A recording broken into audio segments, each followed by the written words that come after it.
Welcome back to Odd Socks. I went and did a little bit of harvesting today and I thought it would be the perfect time to make some pickles and chutneys and things like that. So I thought I'd bring you along for this journey of making some piccalilli and some runner bean relish. But we're going to start off with the piccalilli first. Now, piccalilli isn't something that people are necessarily accustomed to.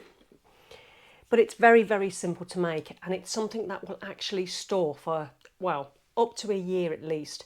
You can even eat it longer, but it might just diminish a little bit in the taste or the texture. So it's the perfect relish to keep in your cupboard when you want that extra bit of tang with your food. So with this recipe, you need 1 kilo of veg. Now this will make around about 3 smallish jars worth of piccalilli. Now, I believe you can just double up on the recipe, but for this one, I'm only going to make the 3 jars for now. And as I start getting more crops in, I'll actually start making more of a batch at a time. And for this recipe, I'm using the River Cottage Handbook because I made this piccalilli a couple of years ago and it was actually very simple and easy to make and it tasted really good. Now, you've got the choice of vegetables. You've got cauliflowers, romansco, tomatoes, onions, green beans, carrots, tomatillos, peppers, and even nasturtium seed pods, which I actually forgot to harvest some today. So I'm just going to have a look at this because I can't remember the amount. So you need 30 grams of cornflour, 10 grams of turmeric, 10 grams of English mustard, 15 grams of mustard seed, 1 teaspoon of each of crushed cumin seeds and coriander seeds. That is your spice mix. 150 grams of granulated sugar, 50 grams of honey, and for your vinegar you need 600 ml of cider vinegar. Now I've only got 500 ml of cider vinegar, so I'm actually going to put 100 ml of standard white pickling vinegar. Now you can mix and change your vinegar so long as it's over a certain percentage. This will actually keep your food safe. If the vinegar is too low a percentage, it won't actually keep your food safe long term, so make sure you check that label. Now one of the first jobs you've got to do is weigh out exactly how many ingredients that you want to use. So I'm looking for about 1 kilo of different flavours for my piccalilli. Now this is where you can use whatever you want to do, but something with a little bit of crunch always goes well. So I'm going to put in about 1 courgette, so that's about 200. Some beans. I've got some yellow tomatoes that we harvested. I'm going to put these in too. And I'm not even going to state that I grew this. I didn't. Our cauliflowers were awful this year, but piccalilli's not piccalilli without cauliflower. Now because I'm weighing this before I've actually prepped the veg, I'm actually going to go over 1 kilo. And some of our homegrown onions too.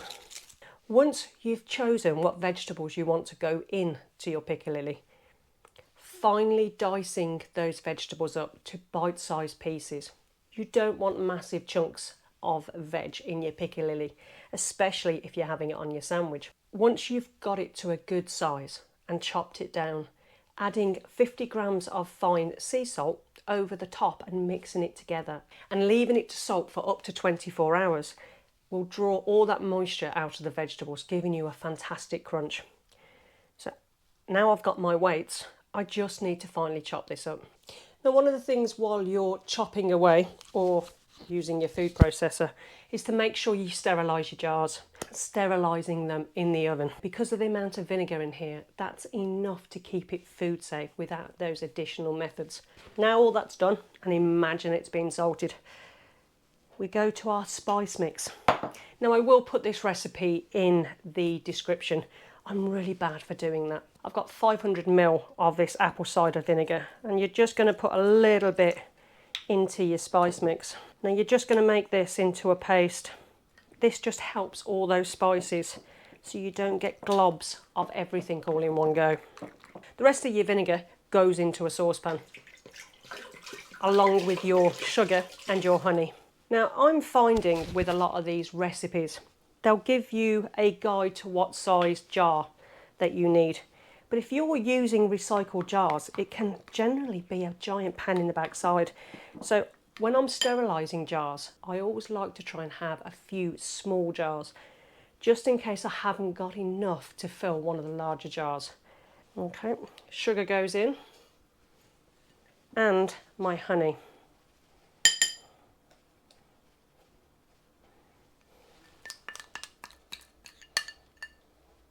Once it's boiled, add your spice mix to your vinegar mix and boil for about 3 to 4 minutes.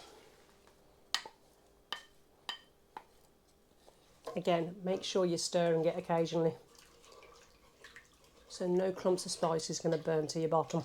This other mix I've got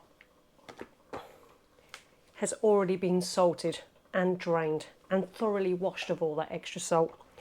You want to drain as much of the water out so it doesn't actually dilute your vinegar mix too much. Now my jars are now ready and they're already out the oven after being sterilised, and they're just cooling down a little bit. Now one of the key things of making any pickles, if you're packing hot pickle sauces, it needs to be warm or hot jars that you're packing into. If you're packing cold, you need to make sure that the jars aren't hot or too warm, because this will actually make the jars crack, so just be careful. Now this Piccalilli is now ready to go. I've got my jars ready and the vegetables are ready too. Now all you need to do is add in your veg mix. Just do it very carefully and try not to breathe in, oh dear, the actual fumes of the vinegar mixture. Now it's been a long time since I've made Piccalilli, and I'm actually quite looking forward to the harvest of actually trying slightly different ingredients, making sure I keep the vinegar mix right, but maybe just changing some of my spices. So all I'm going to do is get my jars. I'm going to use my little filler. This doesn't quite fit into these bowls, but it might be a little bit less mess than if I was to do it with a spoon. Now you want to fill these jars up, and I'm just going to use a skewer to make sure there's no major air bubbles on the inside. And I'm just going with a clean cloth, I'm just going to wipe the edges. And as soon as that's in there, we need to seal it. This will stop any bacteria getting in there as it's cooling down. Now this will be ready in about 4 months. It's not a quick relish, and the longer you leave it, the better tasting the chutney will be. So if you're trying it now, you'll probably be very disappointed with the flavour. Giving it a little tap on the surface also helps get rid of any trapped air bubbles. Again, wipe and cover as soon as possible. Nice and tight. So that's 5 jars of Piccalilli, just from 1 kilo of extra veg that you've got from your allotment. Really easy, really simple. If not a little bit tedious when you're having to chop all your vegetables. But once it's done, it's so quick and easy. Maybe it should be something that you give a go. Now that's the Piccalilli out of the way, a really quick and easy way to use some of your runny beans. I found a recipe for a whole bean relish, and I'm actually eager to try it. Now this particular relish, the same as the Piccalilli, will last up to a year, and it's best to leave for a few months before even attempting to try it. This will give enough time for these tasty little morsels to take on all the extra flavour. Now it's very simple. Once you've topped and tailed your runny beans, you need to cook them for about 5 or so minutes until tender. Now you're better off using your slightly smaller runny beans, ones that haven't gone too far. So I'm going to put these into a pan of boiling salted water for about 4 to 5 minutes. Now these were picked today, so they can't really get much fresher. Now the jars that you choose, now you can either buy longer jars or you can recycle. Now I made some of this the other day to see how easy of a recipe it was, and I used an old giant hot dog jar. which seem to fit them in really well. But I've actually got a slightly larger jar, which I think will be perfect for this relish. Again, it will be shelf stable, so you will not need to keep it in the fridge until after you've opened the jar. Now, this recipe calls for 300 ml of vinegar and 100 ml of water. But I found last time I was just short and I had to quickly make up another batch while trying to keep the jar extremely hot. So this time I'm doubling my recipe to 600 ml of white vinegar and 200 ml of water. And I'm going to start heating this up while that's cooking. And into that mixture, you need some other spices. So you'll need about a teaspoon of allspice, also a teaspoon of black pepper, 6 juniper berries if you have them, but actually last time I put in coriander seed, actually fresh from the allotment that was still green.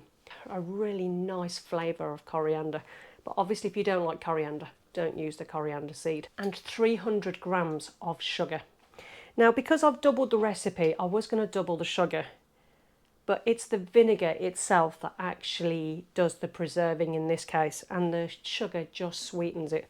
Now, we're quite careful in our house with how much sugar we use in things, and in general we don't add it unless it's really, really necessary, and normally about half the amount.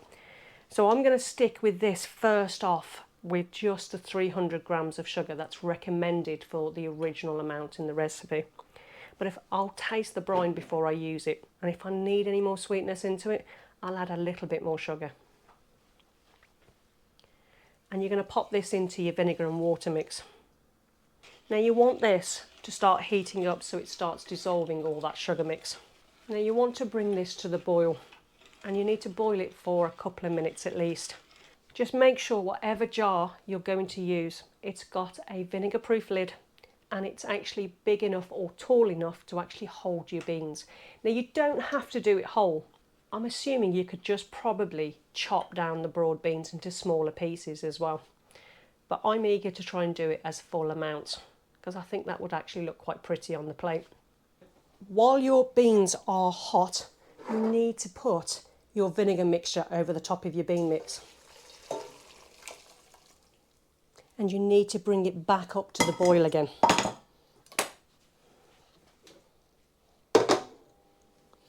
Now these will need to marinate for about 4 to 5 minutes. Now the reason you need to make sure that you're adding hot beans to hot liquid and vice versa, because you don't want any time in between where the produce has actually cooled down. Keeping it hot all the time stops any issues with any bacteria spoiling your food.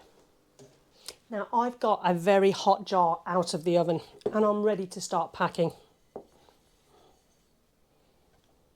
Now I learnt from last time that I've actually lent a jar on the side because we're actually going to pack the beans in. Now these have had a good 4 or 5 minutes in this brine. Now you want to be able to get them into the jar lengthways.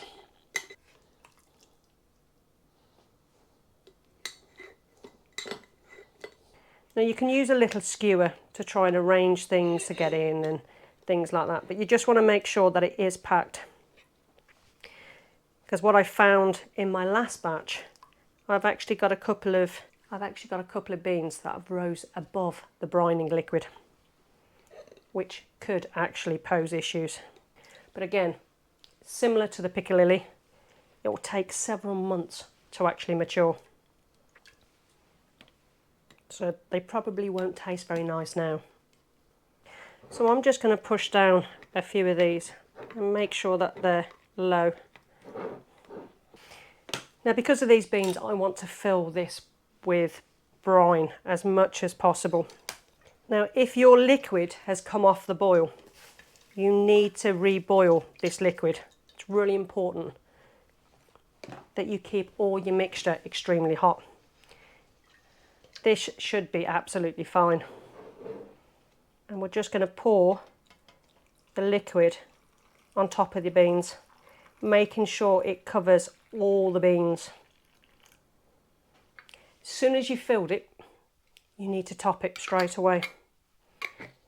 again with a vinegar proof lid, nice and tightly. Now you'll see if it's one of these recycled jars that you're using that's got the pressure cap, you'll see it start bulging. In a couple of hours, as it cools down, you'll hear a pop, and that's the actual lid resealing, keeping this whole liquid safe. Once you've made your pickle, you need to leave it alone for a good 24 hours to cool down. Messing with it and everything else can really mess up your seal. So just leave it on the work surface, somewhere out the way where it's not going to be moved. That's 5 jars of Piccalilli and some runner bean relish. I'm looking forward to try this, and I'm really hoping that it is actually going to be tasty.